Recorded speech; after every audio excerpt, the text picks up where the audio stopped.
going on, everybody? It is your boy Baddog here with another New York Giants video. Thank you for watching, guys and girls. I really do appreciate it. Do me a favor if you haven't done so. Subscribe to this channel. Got nothing to lose. Hit the like button. Make sure you ring the bell notification when I drop a video like this or go live. I do appreciate you watching. I'll be live for the Lakers and Sixers tonight. That ought to be fun. Come by and watch that one. That ought to be interesting. Anyway, just kind of want to talk about Baker Mayfield. You know, there's been a lot of rumors floating around there about Baker Mayfield to the Giants. Why would be a good idea for Baker Mayfield to be on the Giants? And Baker Mayfield's going to get traded. Baker Mayfield wants out of Cleveland. I think it was, God, I forgot. I don't know if it was Skip Bayless. I want to say Skip Bayless. I could be wrong. Said, oh, Baker Mayfield would light up New York. And let me give you the down and dirty on Baker. Listen, I'm a Sooner fan, as most of you know, and I absolutely loved Baker Mayfield at Oklahoma. Loved him coming out of the draft at Oklahoma. Wish the Giants would have drafted Baker Mayfield. Like, that was the guy that I really wanted. And I thought Baker was going to be an amazing talent. Not like an elite guy, but definitely a top 10 guy. I thought Baker would be a top 10 Pro Bowl type quarterback. And he did have one season like that. He had a pretty good rookie year. He set the rookie a record for passing touchdowns. And he's been up and down in his NFL career, but I believe he's also led the league in turnovers since he came into the league. Listen, man, I'm a Baker Mayfield fan, and I thought he'd be great, but let me be honest with you. Baker Mayfield stinks, man. Baker Mayfield stinks. Why? It doesn't make any sense anyway, right? Baker Mayfield may be better than Daniel Jones. He may not be better than Daniel Jones. Okay, let's be honest. If you want to say he's better, okay, but by how much? $10 million worth? Because Baker Mayfield is an $18 million cap hit, and Daniel Jones is an $8 million cap hit. So why the hell would you ever bring in Baker Mayfield? Anyway, Baker Mayfield is an unrestricted free agent next year.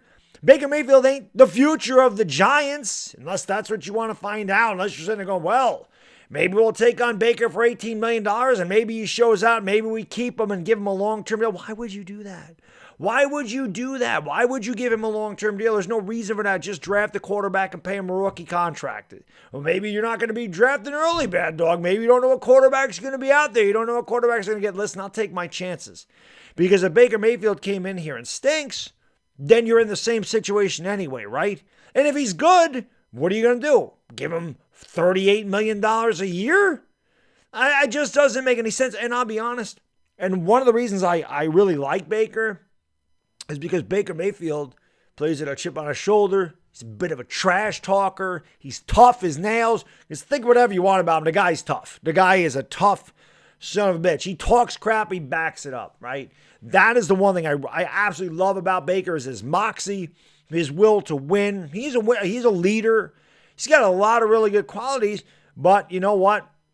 Tim Tebow had a lot of them qualities too, and it doesn't make you a quality quarterback in the NFL. To me, it just doesn't make any sense. And what are you going to give up to get him? Why are you going to give away assets unless it was a straight up trade?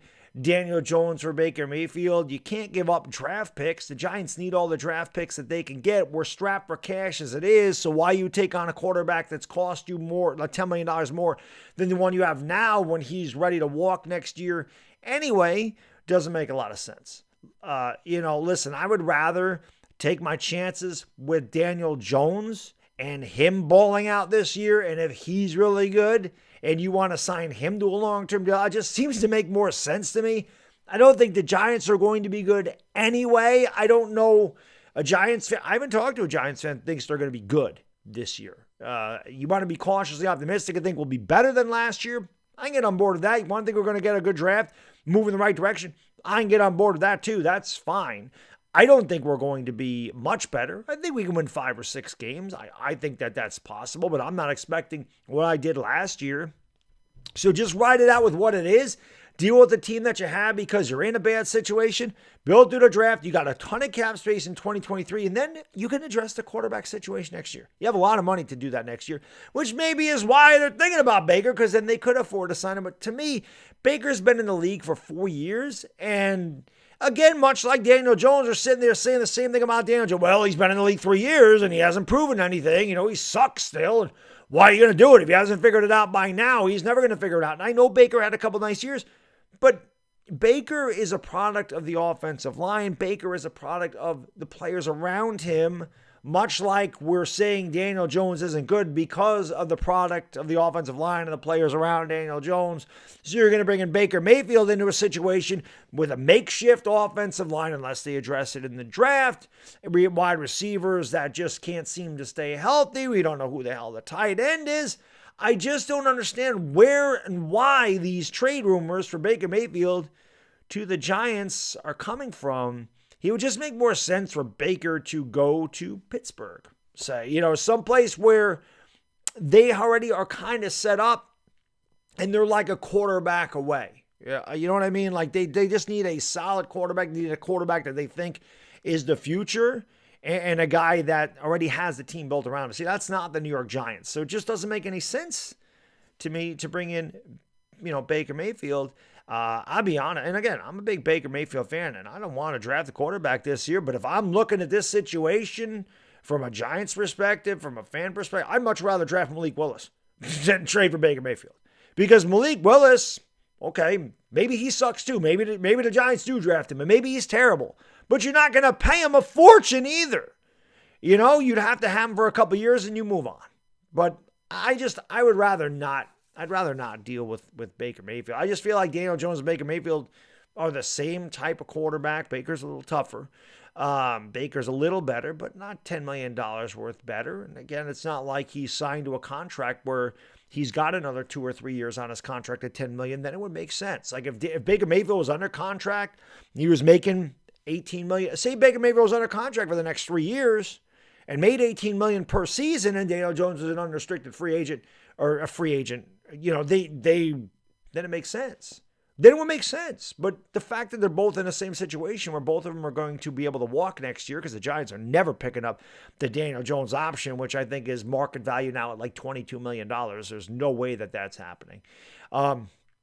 It just wouldn't make any sense. And I don't think the Giants aren't going to do this. I just don't understand why these rumors are out there. And speaking of Malik Willis, he really impressed at his pro day. Everybody's all the rage. Oh, Malik Willis. My man Tim's been on. Listen, my guy Tim has been driving that Malik Willis bullet train for months. So he's always loved Malik Willis. But now everybody, I see Eagle content. My man Joey Shakes. Oh, Malik Willis. Malik Willis is everywhere now. Pro days are fantastic. The combine's fantastic. We love watching it. We love watching them run fast and go through all these drills. I've said this before, and I'll say it until the day that I'm gone, okay? The combine, the pro day, that's nice. They're not under any pressure. The receivers aren't covered by anybody. They don't have to worry about getting hit. It's in a controlled environment. They should be able to perform at the highest level in those situations. But when it comes to game situations, it is nothing like a pro day, and it is nothing like a combine. You see, the combine started in 1982, right? That was when the NFL combine first started. The Giants drafted this kid the year before.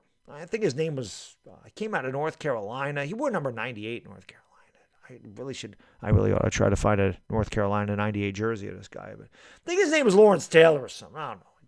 Correct me if I'm wrong. I think his name was Lawrence Taylor. They used to call him LT. He was some linebacker or something. I don't really know.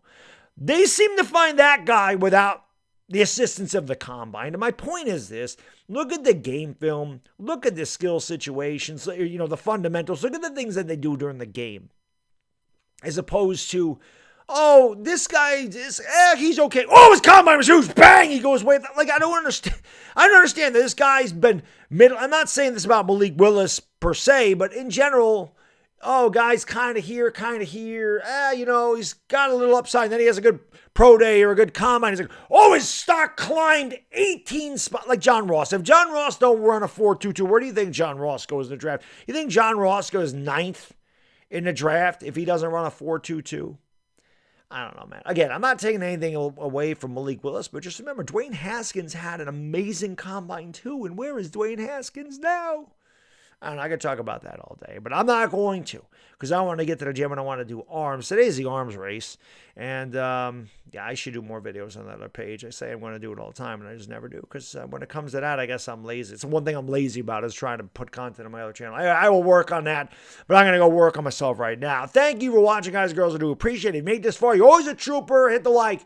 Hit the subscribe, ring that bell, and hey, if you got nothing else to do at like 9:45 tonight, you come on by and watch the Lakers and Sixers, which probably ain't going to be pretty, but we're going to do it anyway. It's Bad Diggy Dizzle. Enjoy the rest of your Wednesday, everybody. I'm out.